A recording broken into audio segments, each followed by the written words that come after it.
Assalamualaikum warahmatullahi wabarakatuh. Perkenalkan, nama saya Nur Hadiza.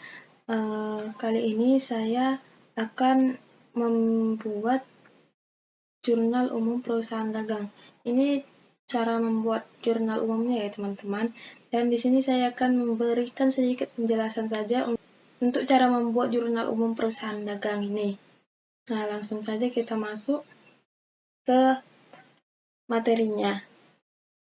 Nah, perusahaan dagang. Apa itu perusahaan dagang? Perusahaan yang kegiatan utamanya membeli dan menjual kembali barang dagang tanpa mengubah wujud barang tersebut dengan tujuan memperoleh keuntungan. Nah, jika kita membeli barang dagang, otomatis persediaan barang kita akan bertambah, posisinya di debit. Dan ketika kita menjual barang dagang, otomatis persediaan barang dagang kita itu berkurang. Nah, jadi posisinya di kredit. Nah, akun pada perusahaan dagang yang sering muncul yaitu akun penjualan. Akun penjualan ini muncul ketika terjadi transaksi menjual barang. Logikanya, ketika terjadi penjualan maka barang dagangan akan berkurang sehingga posisinya berada di sebelah kredit. Lalu, akun retur penjualan. Terjadi ketika ada transaksi diterima kembali barang yang sudah dijual. Logikanya, ketika barang yang sudah dijual lalu diterima kembali, maka barang dagangan akan bertambah kembali. Maka posisinya berada di sebelah debit. Selanjutnya ada potongan penjualan.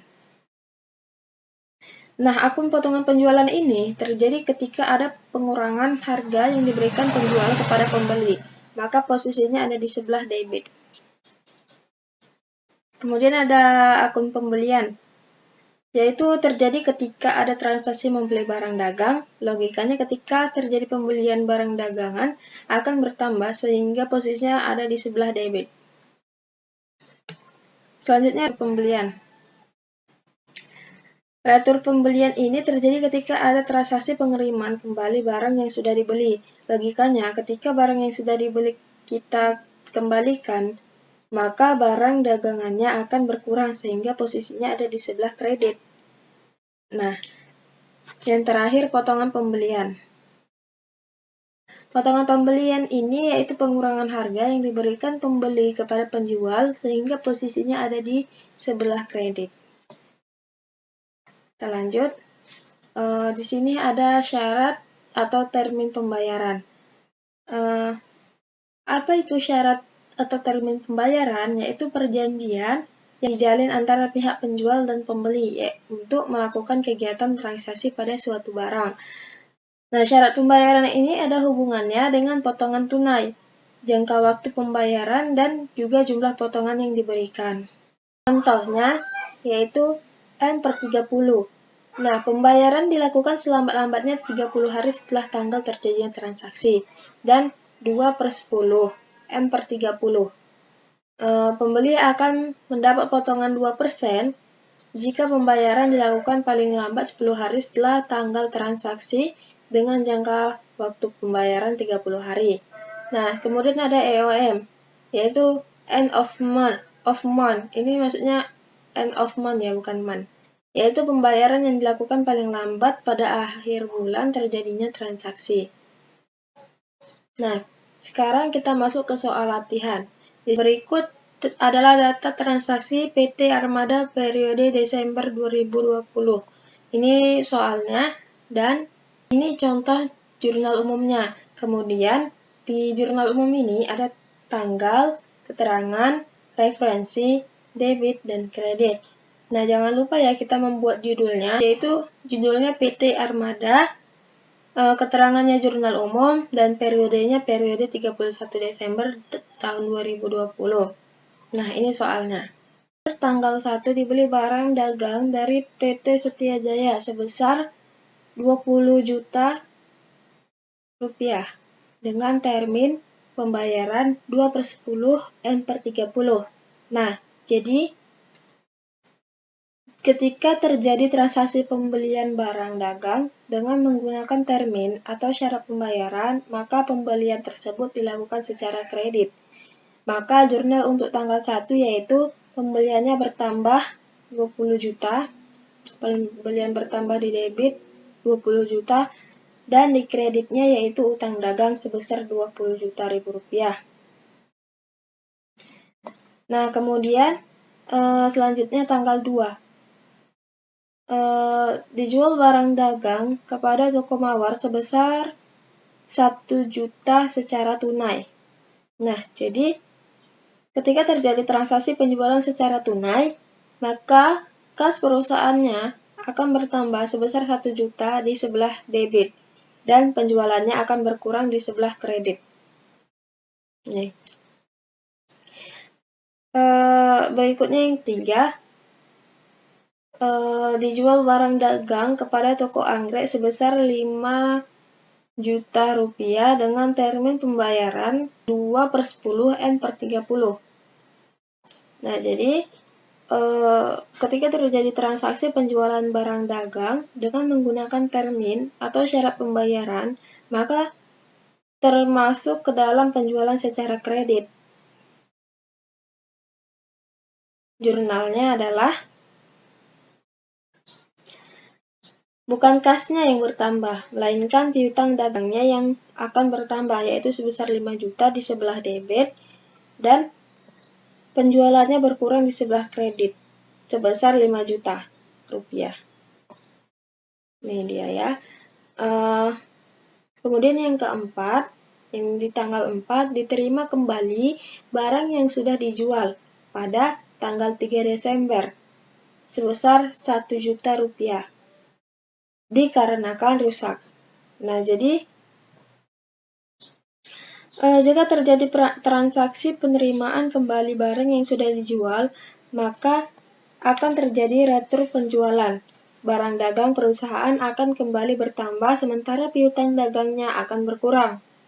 Sehingga jurnal pada tanggal 4 yaitu retro penjualannya bertambah sebesar 1 juta rupiah di sebelah debit, dan piutang dagangnya akan berkurang di sebelah kredit sebesar 1 juta rupiah.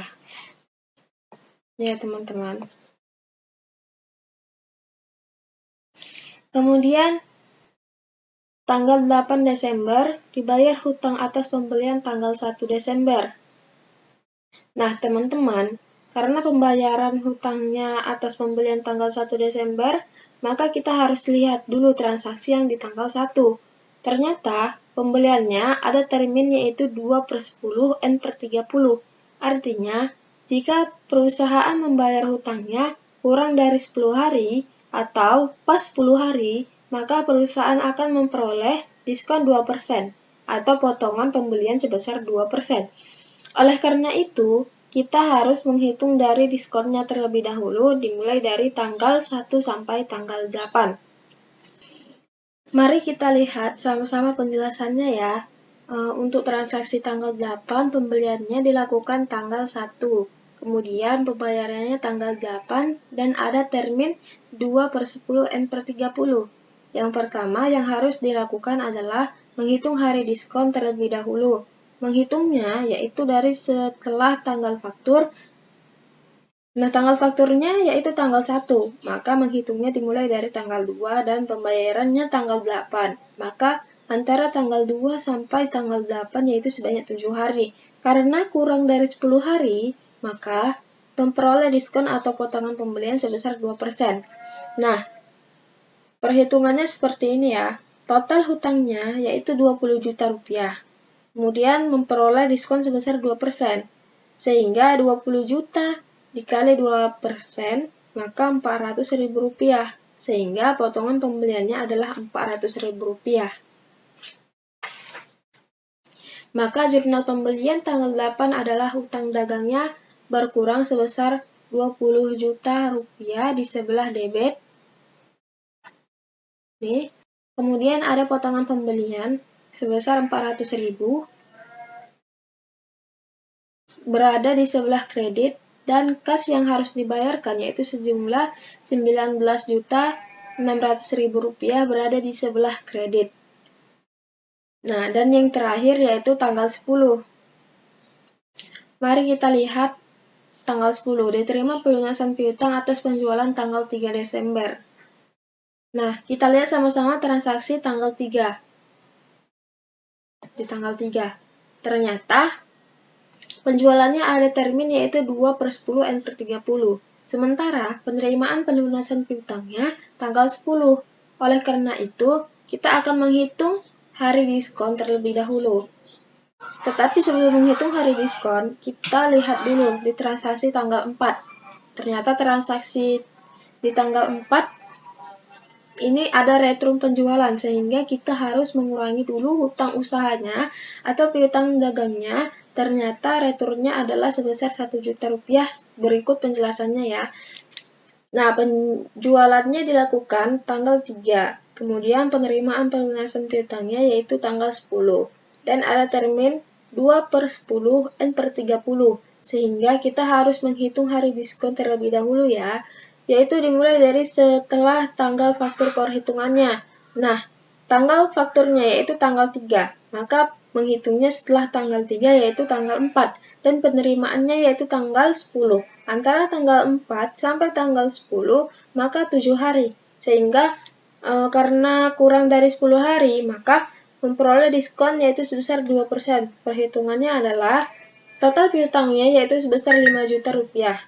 Dan karena ada retur penjualan di tanggal 4, maka total piutangnya harus dikurangi dulu oleh retur penjualan, yaitu 5 juta rupiah dikurangi 1 juta rupiah, yaitu sebesar 4 juta rupiah.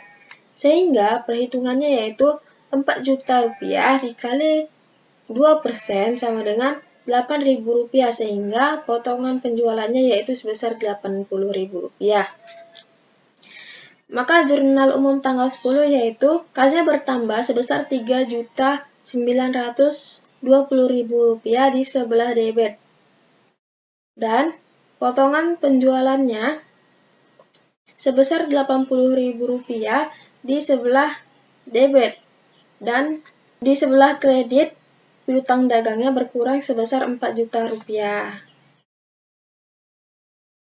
Jika sudah selesai, kita jumlahkan semua jurnal ini yang ada di debit dan yang ada di posisi kredit. Di posisi kredit dan di posisi debit ini jumlahnya harus balance.